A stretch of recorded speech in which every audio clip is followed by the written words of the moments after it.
Google search will tell you that Turner syndrome was first formally identified by Dr. Henry Turner in 1938. He noted symptoms of short stature, webbed neck, and sexual infantilism in a group of 7 girls and women between the ages of 15 and 23. Before that, in 1930, German pediatrician Otto Ulrich described an 8-year-old girl with the physical features of the syndrome, leading to the early name Ulrich-Turner syndrome. The chromosomal cause of the condition was not found out until 1959. Since then, women and girls with the condition have been formally diagnosed through a karyotype or prenatally through an amniocentesis. The traditional statistics show that every 1 in 2,000 to 2,500 girls born have Turner syndrome. These statistics do not show the many miscarriages that are never diagnosed. These statistics do not show the women who may never be diagnosed because of how subtle their symptoms are, but struggle with things like infertility and bone issues. Turner syndrome is still considered rare by most professionals' understanding. While how rare TS might be is something that I think we could have a little bit of a disagreement on, even with considering it rare, rare does not equal unimportant. Rare does not equal care being unnecessary.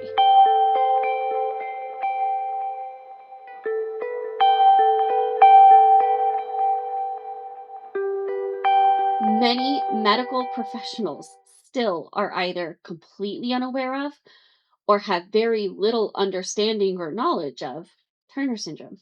I once had an emergency room doctor ask me to remind them what Turner syndrome was when I mentioned that it was a condition I had that they would see noted on my medical chart. There are too many instances of way too many people not knowing what Turner syndrome is. And that is why we have the statistics that we do.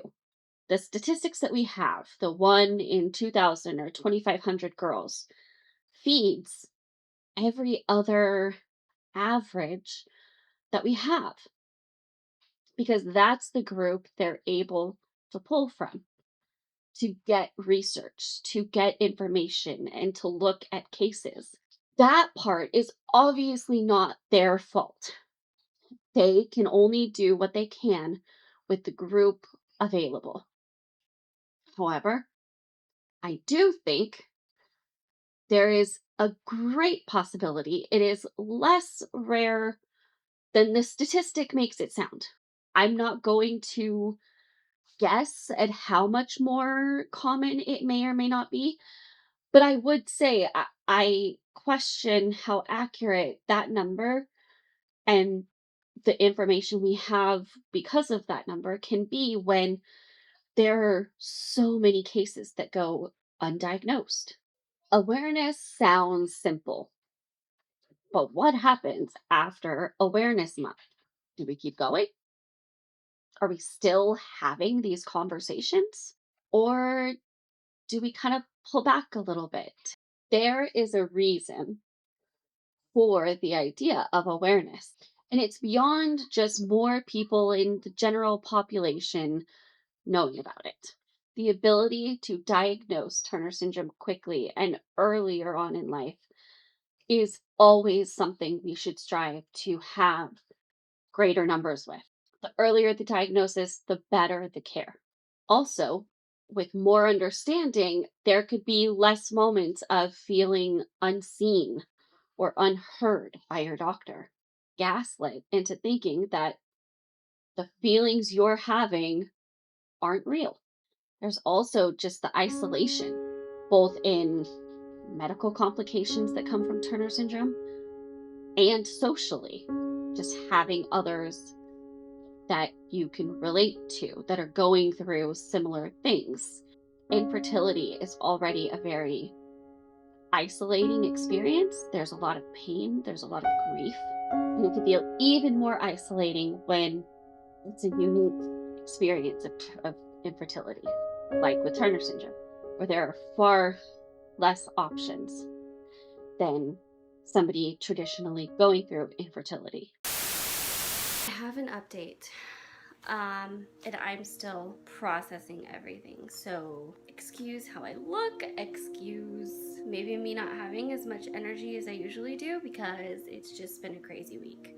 If you've been following along, you know I had an initial appointment to get a referral to see a reproductive endocrinologist and kind of just get answers about what my situation actually is because I don't actually know. Well, I didn't actually know. So basically, what that means is I have no ovarian function.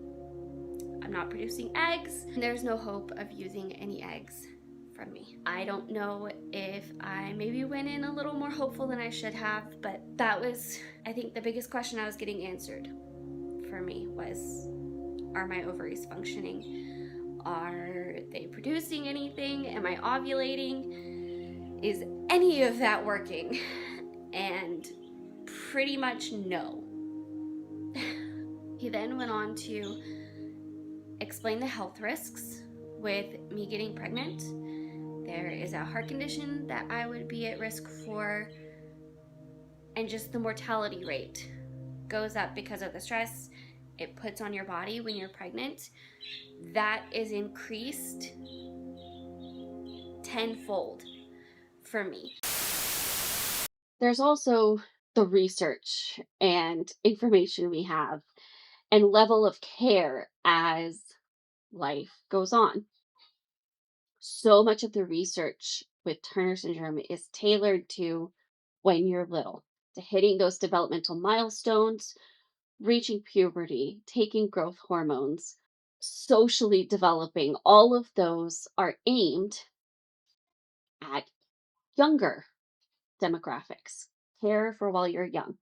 And there's much less care put into adult Turner syndrome care, where you're dealing with infertility that you're having to navigate.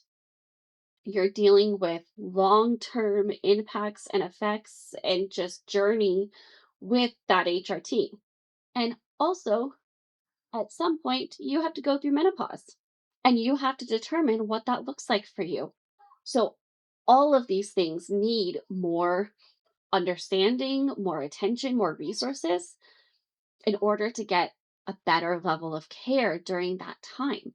There's also so much misinformation that can be spread about Turner syndrome. There can be assumptions made where, oh, it's not even worth trying this or that because you have Turner syndrome. When we know that each case of Turner syndrome is very unique, and assumptions about what one woman or girl with Turner syndrome might go through cannot be applied to another woman or girl with Turner syndrome.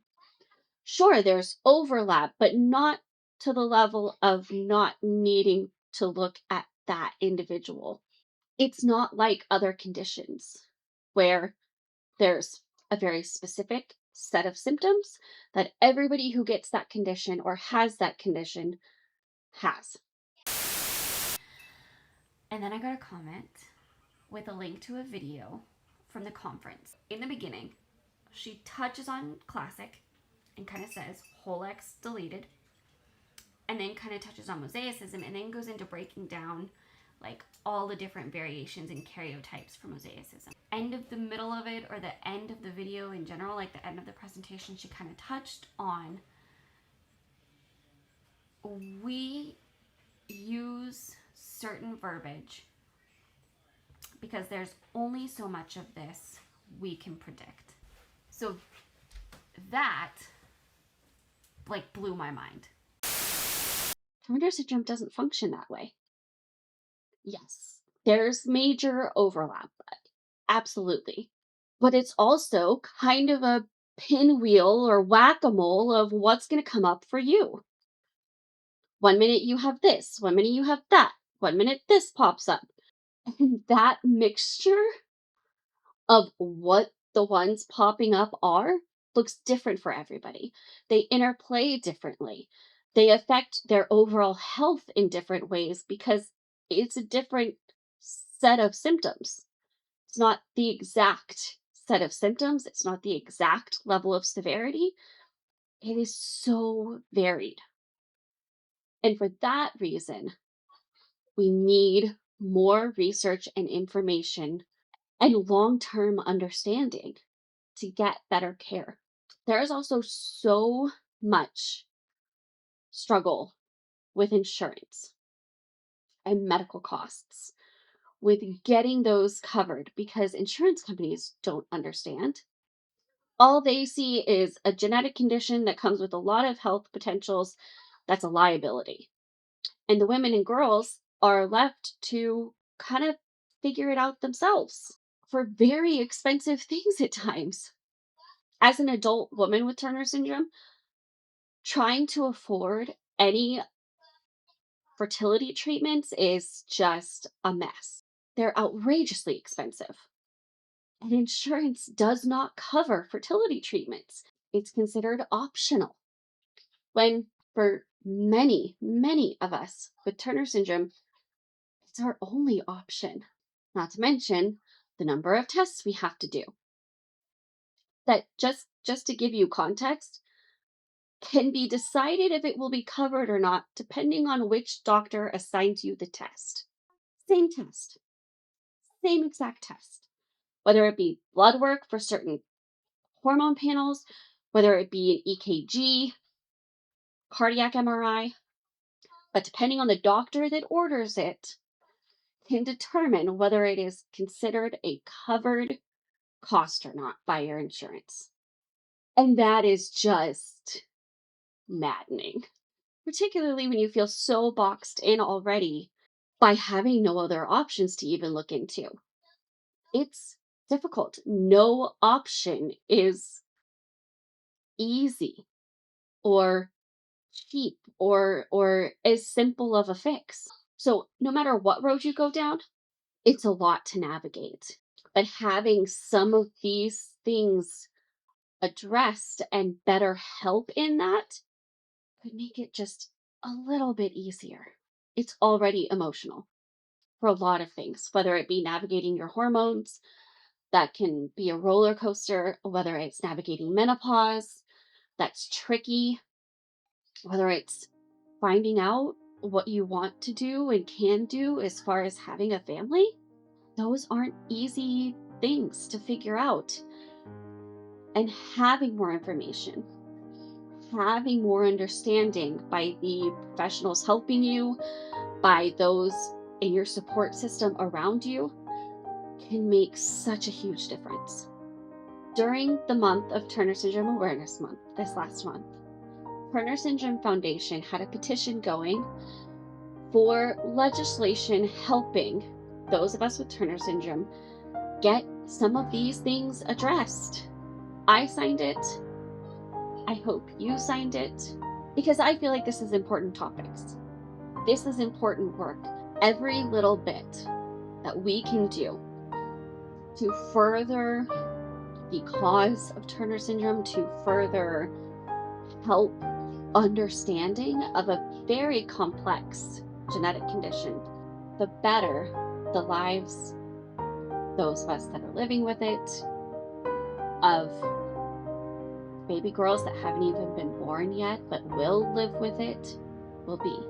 All of this to say, I am nowhere near done with raising awareness, with doing this work, with sharing about Turner syndrome in this way, and fighting the good fight of bringing attention to these really important needs.